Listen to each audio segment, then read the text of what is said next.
Okay, ladies and gentlemen, let's take a look at the Russian government. Now, we understand that this is actually an authoritarian regime, but you got to know the structure of the government. And Vladimir Putin is super popular, and of course, for all intents and purposes, it is a dictatorship. Um, let's start with the oligarchs that were so prominent during the time of Boris Yeltsin. Mainly, the original oligarchs stay wealthy, keep rich, and stay out of politics. Those people that have tried to challenge Vladimir Putin end up either dead or deported, and or they flee Russia essentially. So the ones that are still there basically are allowed to collect wealth being corrupt, but they stay out of politics. There's also the old friends of Vladimir Putin that also stay quiet, stay wealthy, and stay out of politics and stay in his good graces. They don't. Both these people don't really have any influence on Vladimir Putin. The oligarchs that are really important are the old school military elites. Nobody knows a whole lot about them. They're old KGB, old Communist Party hacks that are very influential. They're known as the Siloviki. And so you if there's anybody that really influences that would take out Vladimir Putin, it's these military elites that think that potentially power is slipping away from the regime. Okay. In terms of political parties aren't about ideologies and platforms, more about maintaining legitimacy of the candidate. The primary political party is United Russia. They exist purely to protect the ideals of President Putin, and he is the head of the United Russia Party. They've been around essentially since Vladimir Putin's been around, but again, it exists pretty much to support him. We also have the Communist Party of the Russian Federation. It's just the old school, hey, bring back Marxism. They have some power a little bit, but again, no one ever takes on Vladimir Putin. We have the Liberal Democrats that are anything but.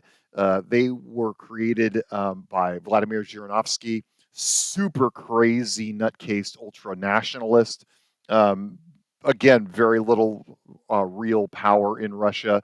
And then you have the New People's Party. They're kind of the policies are more Western European, more freedoms, but they're never against Vladimir Putin as a person.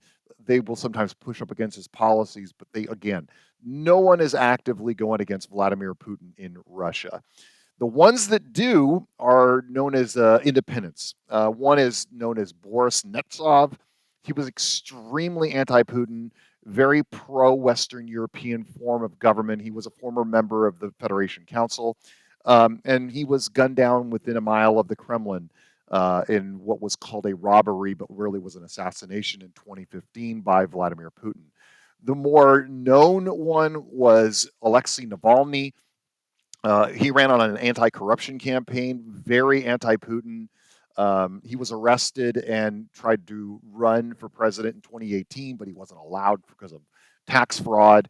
And eventually, he was put under arrest and died in prison from poisoning, basically, in 2024. You'll hear a lot about Alexei Navalny, but he's very anti-Putin. Russia does have a constitution, its current constitution that was created in 1993 when a lot of the old communists didn't think that it should be passed, almost had a civil war because of the Constitution. And in that Constitution, there are different branches of government officially. So we have the legislative branch, which is made up in the lower house of the Duma and the upper house known as the Federation Council. It's pretty standard signed veto legislation by the president. You can have a two-thirds override in both houses. And the Federation Council is actually the Duma is done by election. The Federation Council is all appointed by regional governors. And of course, those governors, as we saw last time, are selected by the president. So basically, the Federation Council is heavily influenced by Vladimir Putin. The legislative branch overall is really, really weak. The president is supposed to be for 2 terms of no greater than 6 years, but Vladimir Putin has kind of maneuvered everything so he's going to be basically serving in perpetuity. He's supposed to be able to be impeached by the Duma and the Federation Council. It's almost impossible to do it, and they wouldn't anyway. He can issue things that are known as decrees, which are basically the force of law, and He does this quite a lot, especially with the war going on right now. He appoints the prime minister after it is confirmed by the Duma, and he can suspend basically any laws if he deems them unconstitutional by his own uh, ideals. Of course, Vladimir Putin won the last election by a lot. It is not a free and fair election, but it is an election. We have three types of elections, just a note. We have what's called first past the post, which is whoever gets the most votes wins. So you don't have to necessarily get a majority, who gets the most. You have a proportional representation, which is the percentage of votes you get equals the percentage of seats in the legislative branch. And then majority runoff. A majority runoff is whoever wins is the one that gets the majority votes, which is 50% plus one vote. If no one gets a majority in the first round, then you hold a second election later on, weeks usually, and then whoever wins out of the two top vote getters ends up winning. So first past the post, proportional representation, majority runoff. Now, the Duma is half proportional representation and half first past the post. They do this so people get basically you do the first past the post, so a member gets elected, and then proportional to get more party representation. And then you have to at least get 5% to even get a seat in the Duma, and that's done basically to lock out a lot of those smaller parties and not giving them the voice. And of course, the Federation Council, we already know, is chosen by regional governors under the order of the president. And the Russian president is decided by a majority runoff, which, as you saw last time, wasn't necessary because Vladimir Putin got 88% of the vote in the first round. Here is the Duma's uh, call. Basically, United Russia runs pretty much everything. The Communist Party does have some seats there, but for the most part, United Russia runs the Duma. The current prime minister is Mikhail Mishustin. The prime minister is appointed by the president and approved by the Duma. Their official responsibility is supposed to be domestic policy. They do take over if the president dies. Technically, just like any prime minister, they can be removed by the Duma. He's pretty weak. Basically, he's not heard from a lot. The former prime minister under Vladimir Putin was Dmitry Medvedev, and now he basically just gets on social media and blasts everybody that's an opponent of Russia. But this is the current guy. Not much to know except that he is supposed to implement domestic policy, and he can take the fall if things don't go well. Um, a referendum you should probably know about was the 2020 all Russian vote. It's the one that allows the Russian president to basically run indefinitely.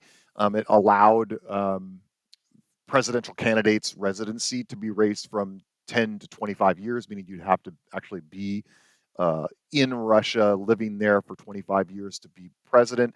Federation Council were allowed to remove judges. All law enforcement heads were appointed by the president. This was all in one bill. You had to vote for it all. Banned gay marriage and faith in God, that connection to the Eastern Orthodox Church was enshrined in the Constitution. And then, of course, this is the one, minimum wage must be above a sustenance minimum. This is what most people were voting for, but this was all a part of a single bill that was passed in 2020 during COVID, by the way, which you got low turnout and again, it was clearly not a free and fair election.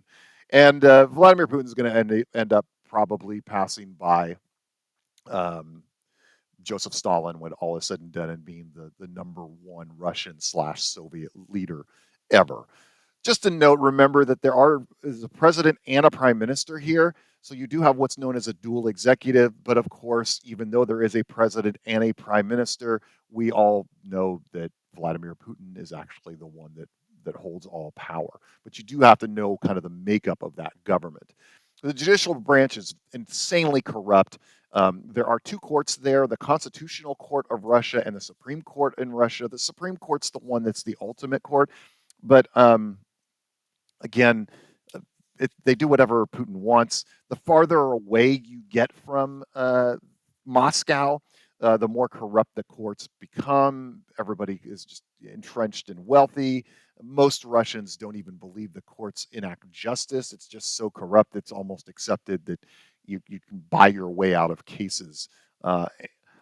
The bureaucracy, it has nothing to do with actual implementation of laws. It's not what you know, it's who you know, and it's all based in corruption and patron clientelism. The really important institutions that are going to get things done are foreign affairs, defense, the interior, and of course the FSB. And then the military and that Siloviki are still insanely influential in getting things done. And again, Vladimir Putin does run the country, but you know if things go really badly in terms of things like Ukraine or the war, then he's more likely to get capped by somebody within that organization than anywhere else. Of course, um, Russia always drifted into authoritarianism as of 1999, but now we're getting into the totalitarianism realm with the war in Ukraine. It's still going on, obviously. It is not going well. Russia is economically, because of low oil prices, they've lost, it's said to around 1 million casualties. But now he's pretty much gone into total totalitarian mode in terms of his governance. Um, so, when you're looking at Russia, remember, Russia is obviously a totalitarian dictatorial regime, but that does have legislative, executive, and judicial structures. You have to know they do have political parties. They hold elections that are not free and fair in any way. But ultimately, Russia is all about Vladimir Putin and his cult of personality.